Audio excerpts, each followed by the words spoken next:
Do you actually want answers to your questions? Or are you just looking for affirmation? Answers or affirmation?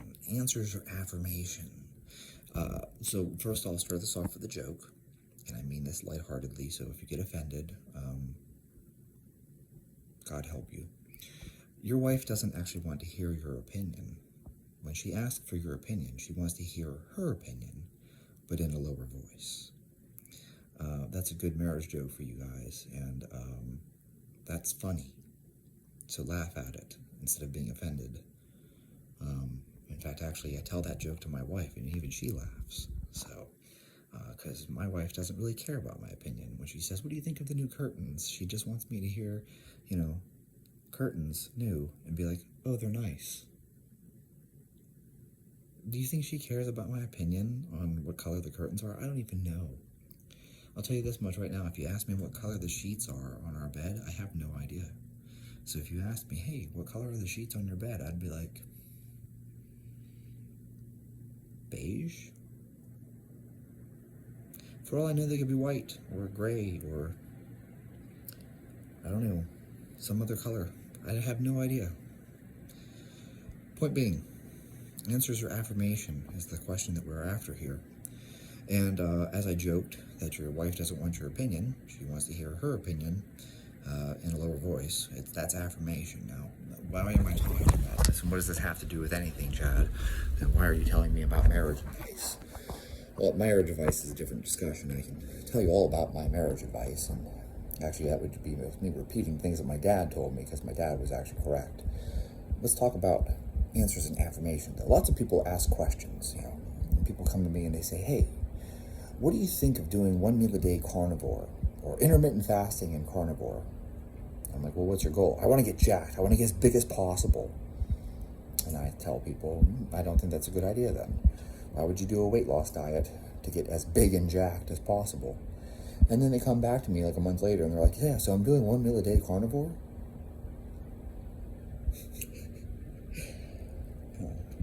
Yeah. How about that? And people contact me and they say, "What do you think of, Mike Menzer, heavy duty training?" And I'm like, "Well, what's your goal?" And they're like, I want to prepare for a powerlifting meet." I'm like, "Then I don't think that's the right program for you."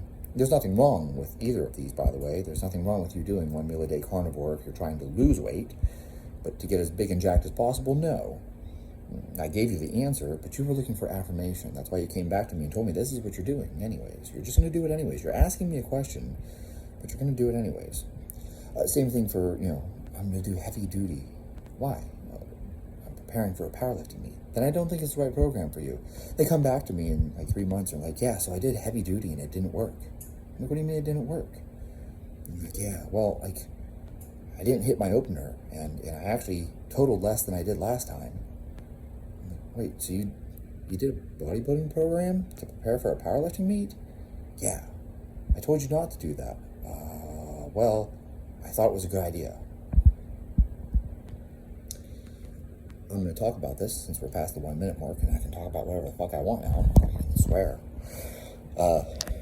Guys contact me all the time about their testosterone level. This has become a crisis. We are not going to sugarcoat this. There's an epidemic of men suffering from low testosterone.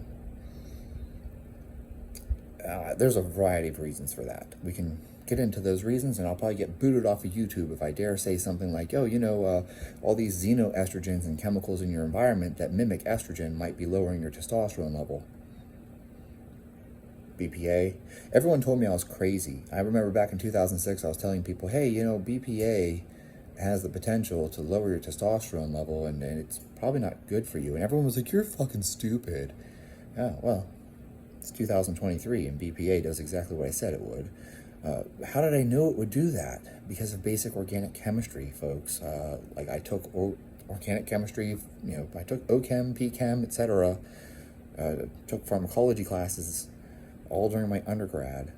These are basic things. You don't have to be a fucking genius to figure this stuff out. In any case, it's just like taking thermodynamics. You can put energy into a system and it doesn't increase the mass. Why? Because that's the laws of thermodynamics. The idea that calories in, calories out causes weight gain doesn't actually make sense if you talk about thermodynamics, because you can put heat into something, like heating up your frying pan, and it doesn't suddenly weigh more. If you think it does, I want you to get a piece of gold and warm it up. There you go. That's your investment strategy now. Buy a piece of gold and warm it up. It'll increase the mass. No, that's not how thermodynamics works. Anyways, point being, all these guys have low testosterone, and we don't understand why. Or if you do have an idea why, you're not allowed to talk about it. So guys come to me and they're like, hey, should I go on TRT? And I tell them no. No, for God's sake, no. No, you should not go on TRT. You should get an MRI of your pituitary gland first to make sure that you don't have a tumor. You should rule some things out. You should make sure that you don't have a fucking pituitary adenoma, some type of oligodendroglioma, glioblastoma multiforme, etc. Anything that might push into your pituitary gland, you want to make sure that there's nothing wrong with your pituitary gland, because if you have fucking brain cancer, getting on TRT is way down the line of priorities here. Rule that out. Next thing you should probably do is get an ultrasound of your testicles done. For God's sake, what the fuck is wrong with men? Women don't hesitate to get their mammograms and breast MRIs and breast ultrasounds and stuff like that. Women are like, I want to make sure I don't have breast cancer. I tell guys, dude, you should make sure you don't have prostate cancer and make sure you don't have testicular cancer. And they're like, oh, that's fucking gay. Is it fucking gay? So, typically, for me, it's been a female taking an ultrasound wand and rubbing my nuts.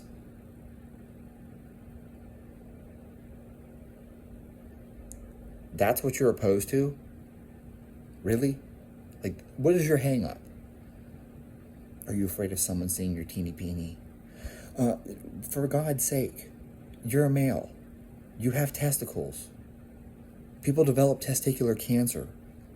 Just get it fucking checked. I can't stand the fact that the number of guys I talk to, and I'm like, you should make sure that you don't have a varicocele, a hydrocele. These are things that happen to your testicles. You should rule those out. Make sure you don't have testicular cancer. And guys are like, oh, I ain't getting my nuts checked. That's fucking gay. Shut up. There's nothing gay about that. That's a dumb excuse. Get your nuts checked. Quick story. I had testosterone that was at like 330. And I was like, ooh, that's really low. Normally I'm like 790 to 810. What the hell happened? And so I got an ultrasound of my testicles done, and I had varicoceles. It's like having varicose veins in your testicles. And I was like, oh shit. What do I do? And my urologist was like, oh, it's easy. I'll just ligate them. So my urologist went in and ligated these varicoceles. They simply just went away, because once you ligate it, the vein just kind of like atrophies, dies off, and your body creates new blood vessels. It's called angiogenesis. And my testosterone level went back to like 790 something. So I'm back to that 790 to 810 range just because I fixed the problem.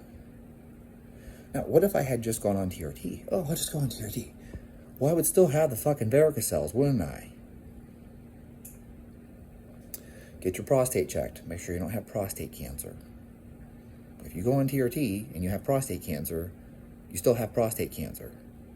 Like, these are things I tell people. People ask me, should I go on TRT? And I'm like, no, you should get these other things checked first. Make sure your thyroid's functioning. Get an ultrasound of your thyroid, a fine needle aspiration. Make sure your thyroid is healthy. Probably get a glucagon stimulation test done. Make sure your pituitary function is normal. In fact, if you have, let's pretend you actually do have secondary hypogonadism. That truly is the problem. It's not that you drink too much alcohol, that you're too fat, or that, there's some other health lifestyle factor, you're not sleeping enough. I bet that if you have secondary hypogonadism and you have low luteinizing hormone and follicle stimulating hormone, you probably have low growth hormone as well.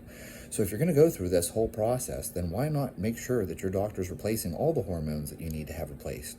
You can have something called panhypopituitarism, which means that you need to be on testosterone, growth hormone, hydrocortisone because your adrenal glands are not producing adequate amounts of cortisol, and you'll need to be on probably T4 because your thyroid probably isn't working either because you have panhypopituitarism. You wake up a lot at night to pee. You might want to get your pituitary checked. You could have diabetes insipidus. You don't produce enough vasopressin, antidiuretic hormone. You might want to get checked to make sure you don't have some type of sleep apnea. You may have obstructive sleep apnea. It's your throat collapsing, or you could have central sleep apnea like I do. I had a brain injury. I was hit by a drunk driver, had a hemorrhage in my brain, and now my brain no longer sends a signal to breathe, so I have a BiPAP S&T. It breathes for me. Gosh, it's amazing. I used to feel like shit all the time. And it was like, wow, no matter how much I sleep, I'm still exhausted. And then I got a BiPAP. I'm not going to tell you it's magical, because I still need like 9 to 11 hours of sleep, so my sleep is not normal. However, it used to be I could sleep for 12 fucking hours, I'd be up for 2, and I'd need to take a nap. Now I can sleep 9 hours, get up, and go through my day at least.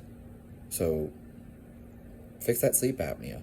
And by the way, sleep apnea and disrupted sleep, that'll lower your testosterone real quick too. Why don't you get a sleep study done? It's such a simple thing to do. You just put this little thing on your finger when you go to bed. If this isn't even painful, you want painful? Get an EMG study done where they stick giant needles in you. Get a spinal tap done.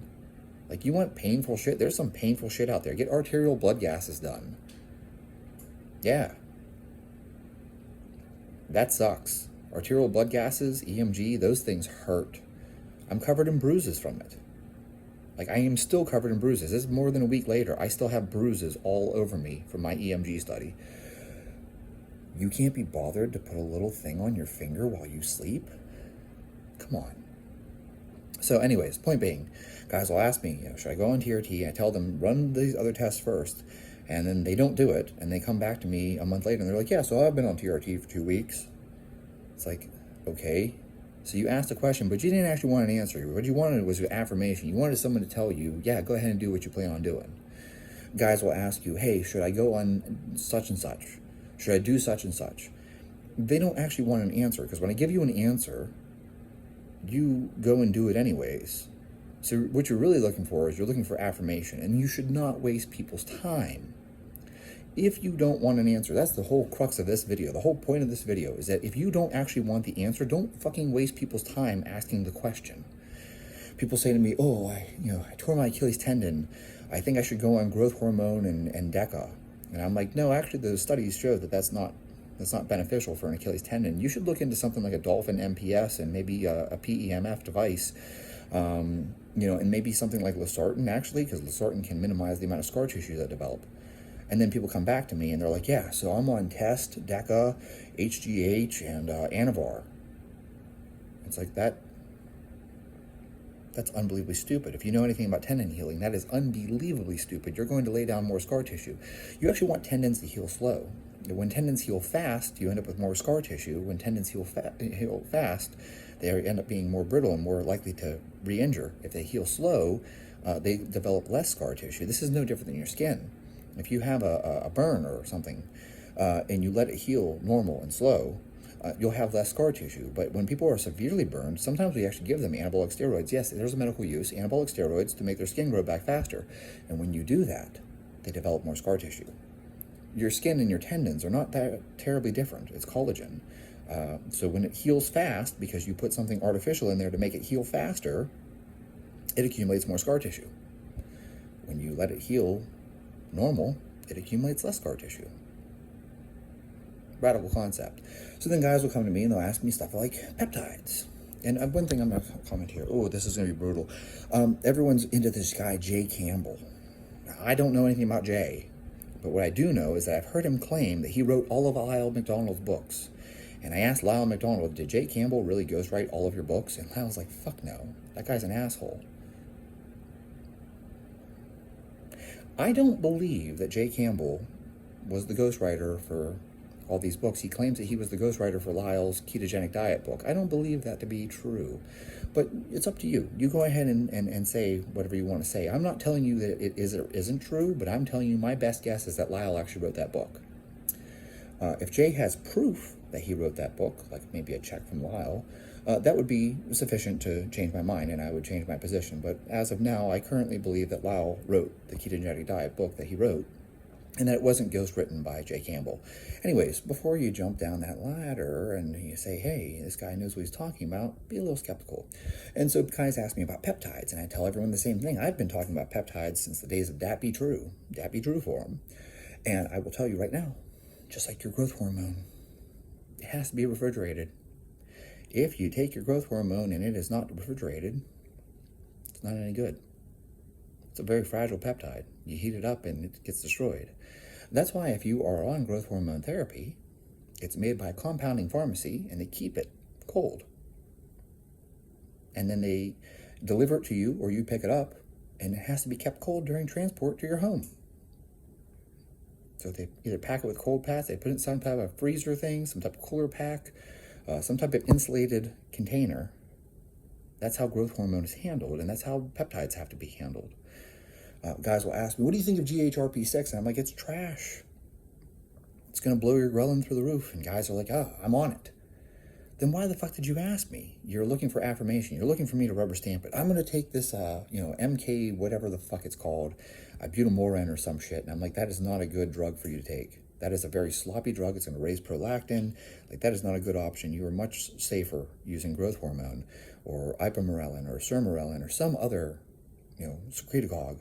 That is a terrible drug for you to use. And guys are like, I'm going to do it anyways. Then why did you ask? SARMs. All the side effects of steroids, but none of the benefits. And guys will ask me, should I use SARMs? And I'm like, no, you should not. And then they contact me 2 weeks later and they're like, dude, my HDL is 8. Yeah? Why? Oh, I started taking, MKRAD1679RU18. What the fuck is that? Oh, it's a SARM. I just had this conversation with you 2 weeks ago and I told you not to do that. This is like an ask hole.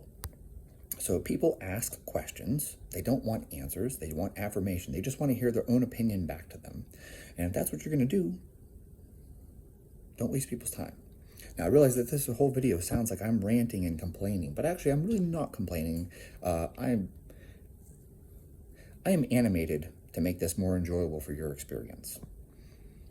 And I'm trying to make you laugh. I'm trying to be funny about some of these things. But if you really want me to be, very straightforward, in the calmest, most rational way I can explain this, and the whole point of doing this video, what I'd like you to understand is that you need to be more open-minded. So if you're going to ask a question, make sure you ask a person and you genuinely value that person's opinion. And when that person gives you their genuine opinion, you should really take it into account and think about it. You need to be open. Instead of having your mind already made up and saying, I'm going to do Tren, for example. I've already made it up in my mind. I went and bought a whole bunch of Sustanon and Tren. And so I'm going to ask people, hey, should I run Sustanon and Tren? And you're just looking for them to say yes. That's a terrible strategy. You should be open-minded enough that when that person says to you, no, dude, that would be a terrible idea. You should not take that. That's neurotoxic. And it's also, going to fuck up your lipids. It's going to fuck up your kidneys. It's going to fuck up your liver. Your hematocrit's going to be through the roof. That's not a good idea for you. If you ask that person a question, make sure you ask someone who you genuinely value their opinion, and you're not just looking for affirmation. Because if you're just looking for affirmation and you've already made up your mind, this is what you're going to do, don't waste people's time asking them. In fact, don't even bother asking. Just do it. And I run into this more and more. People decide they're going to do peptides or BPC 157 or whatever the hell it is. I get so many questions. It's amazing to me. No one ever comments on my videos. But boy, people don't hesitate to DM me questions about what drugs they want to take. And I have the same answer for everyone. There are no free rides. That's not to say that I don't understand drug and sport. I've worked with pro athletes. I'm well aware that they took things because they tested positive and failed the drug test.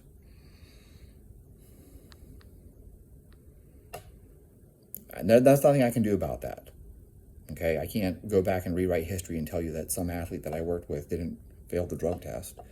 I can tell you I didn't know that they were taking anything. No one ever volunteered that information to me. No one was ever like, hey coach, by the way, I'm taking. No, they didn't tell me that. But they did fail the drug test. And so I'm well aware that drugs exist in sport. Okay? That being said, what I'm trying to share here is that sometimes whenever people answer your question, they answer their question and they really are looking out for your best interest. And even though you're just looking for affirmation, the fact that you ask the question means that you're probably some level of unsure. You're just unsure about this. You have some doubt in your mind. And my suggestion to you, this is my very calm, rational suggestion, past the part of trying to be entertaining and funny for the video. I'd like you to be open-minded. So if you ask someone, hey man, should I go on TRT, and they tell you something like I just told you, like you should get your brain checked, make sure you don't have cancer, get your testicles checked, make sure you don't have cancer, get your prostate checked, make sure you don't have fucking cancer. But that person's probably actually saying that from a place of genuine concern for your health. Like, I genuinely hope none of you ever have cancer. I hope none of you ever have testicular cancer. I hope none of you ever have a pituitary adenoma. I hope you don't have a varicocele. Although I'll tell you, it's not that bad. It really isn't that bad. Varicoceles are very minor. And in fact, actually now, you can have an embolism done. Is that the word? Embolism? Something where they put a coil in. So it's like super simple. They just go in through your leg with a catheter. You can go into a cath lab and they just put a little coil in that blocks it off. Like, it's even less invasive than what I had. I mean, I had surgery and there's, 2-inch long incisions across my abdomen. That's very minor. You'll recover in like a couple weeks. Like once the incision heals, you're done. Now they have something where they can go into like your artery and just place this little coil and you're done. It's like super simple. It's outpatient. Like, you go home the same day. That's an easy thing to get fixed. So even if you have that, it really isn't that big of a deal to get that fixed. But I hope you don't ever have one. Just stuff like that. You should be mindful. And when people answer your questions, 90% of people are answering your question and they're trying to help you, unless they're trying to sell you something. And so what I'm trying to share here is that when you formulate a question, check in with yourself and ask yourself, before you ask that question of another person, are you actually looking for an answer, or are you just looking for affirmation? Because if you're just looking for affirmation and you've already made your mind up, you're going to do it anyways. Don't waste other people's time.